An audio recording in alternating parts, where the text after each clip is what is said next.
pokret za Šabac koji kroz moj rad, kroz mesnu zajednicu i fudbalski klub, koji nisu davali čoveku lažna obećanja, jer su uvek iskreno svakog čoveka pribili od sebe i razgovarali sa njim.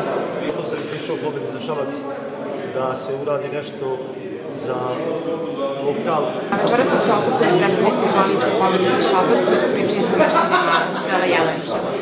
Cilj ove tribine je bio da popričamo postojećim problemima i svakako da nađemo zajedničko rješenje i da obezbedimo svetlu i bolju budućnost.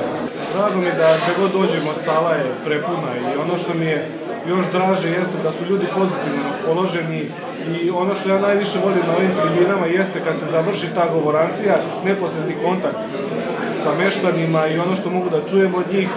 Meni je drago da nam daju podršku i čujemo dosta problema kojih treba otklanjati, na kojima treba raditi i to je prirodno i mi jesmo ta koalicija. Mi slušamo narod, slušamo njihove probleme i ono što je najvažnije, mi njihove probleme i rešavamo.